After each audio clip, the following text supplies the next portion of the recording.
Does exercise boost immunity?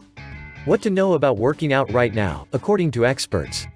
You know how to protect yourself against the novel coronavirus by now: frequent hand-washing, social distancing, and, to an extent, maintaining a balanced diet to keep your body as healthy as possible.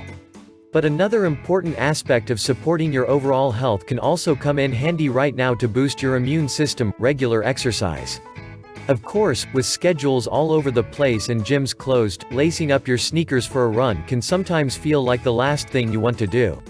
But the simple act of moving your body more can provide a powerful tool for fighting infection. The catch? Not all exercise is entirely helpful to your immune system, especially with a new viral threat lurking outside. To explain the connection between exercise and immunity, we scoured the science and spoke with experts who have studied exercise's effect on the immune system.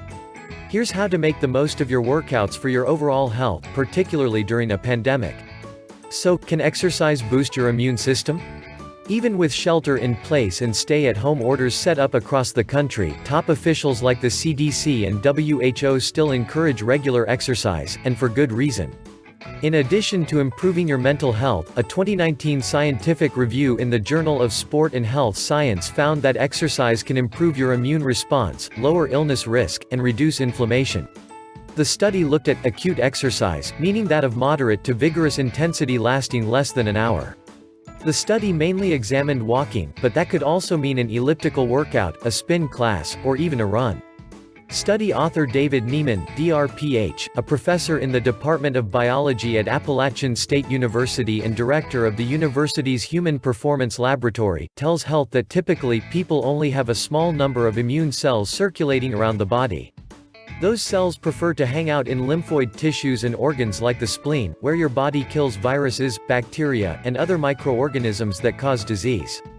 Because exercise increases blood and lymph flow as your muscles contract, it also increases the circulation of immune cells, making them roam the body at a higher rate and at higher numbers, says Nieman. Specifically, exercise helps to recruit highly specialized immune cells, such as natural killer cells and T cells, find pathogens, like viruses, and wipe them out.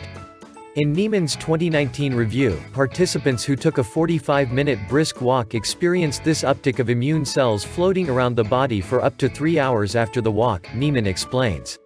While you do get an immediate response from your immune system when you exercise, that will eventually go away, unless, that is, you keep working out consistently. If you go out for 45 minutes of exercise the next day, this all happens again, Nieman says. It all adds up as time goes on. In fact, another study from Nieman and his team, this one published in 2011 in the British Journal of Sports Medicine, found that those who did aerobic exercise 5 or more days of the week lowered the number of upper respiratory tract infections, like the common cold, over a 12-week period by more than 40%.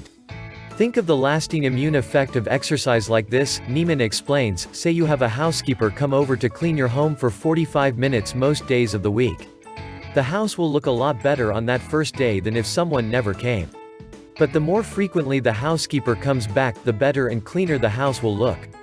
Exercise really is a housekeeping activity, where it helps the immune system patrol the body and detect and evade bacteria and viruses, Nieman says. So, you can't necessarily exercise one day here and there and expect to have an illness-clearing immune system. Come back for more movement on the regular, though, and your immune system is better prepared to wipe out sickness-causing germs. This holds up, even as you get older, according to another 2018 review article published in the journal Frontiers in Immunology. Another benefit of exercise is that it decreases inflammation in the body, which, in turn, can also improve immunity. In fact, some research, like the 2004 study in the Journal of the American Geriatric Society, links decreased levels of inflammatory markers to those that exercise more often and have higher fitness levels. And Nieman says that goes hand in hand with immunity.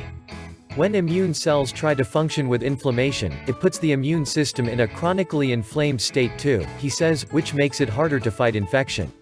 To cut down on inflammation, kick up your activity level. What's the best type of exercise to boost your immunity?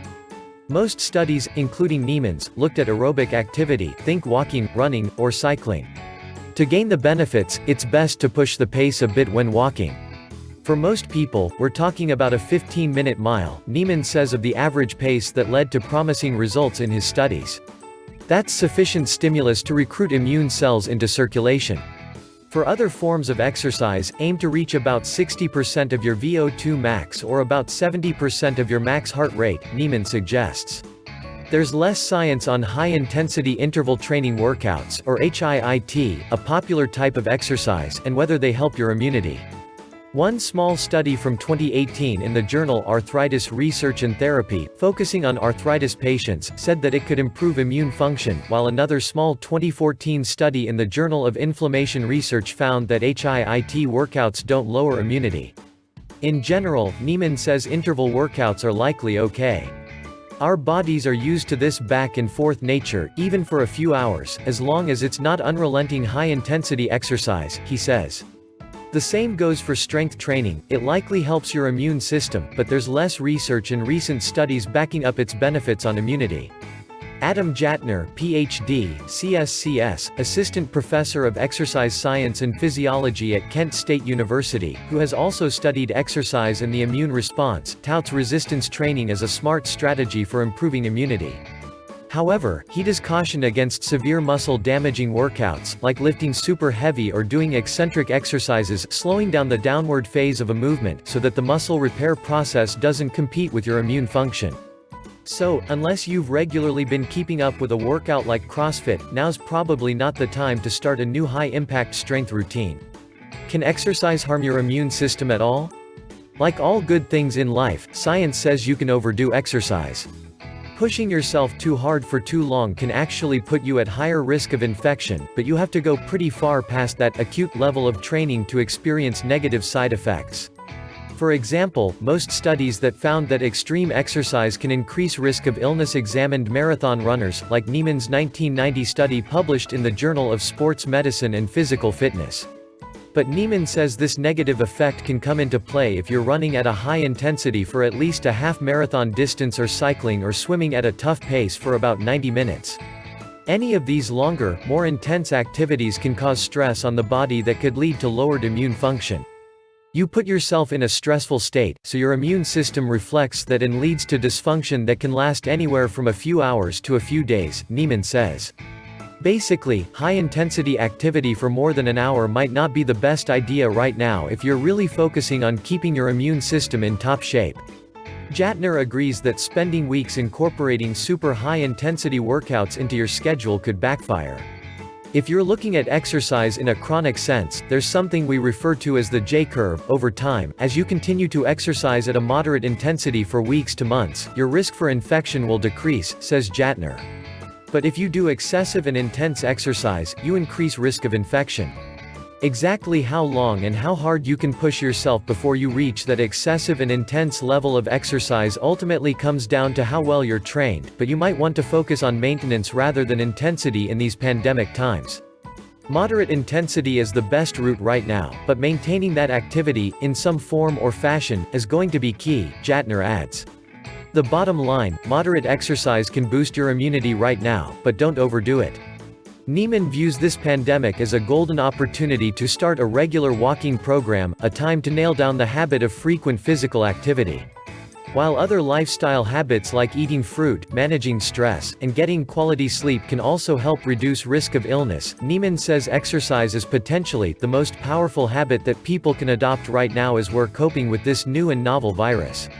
If you're super new to exercise and have your doc's approval to start a fitness program, Jatner suggests going out for even just 10 minutes, 2 to 4 times a day. Then work on gradually increasing that time. Or try a low-impact workout at home, if you're in a crowded city and have fewer opportunities to get outdoors.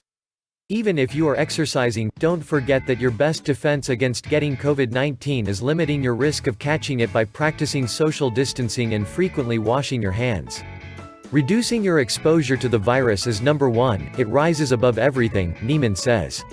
Social distancing and good hygiene must always be paramount, but I can't emphasize enough the importance of everyone being healthy and focusing on good immunity too. The information in this story is accurate as of press time. However, as the situation surrounding COVID-19 continues to evolve, it's possible that some data have changed since publication.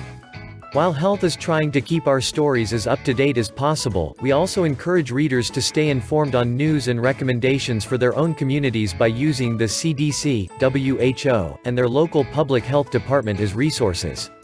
Like, comment, share and click the notification bell. See you in my next video.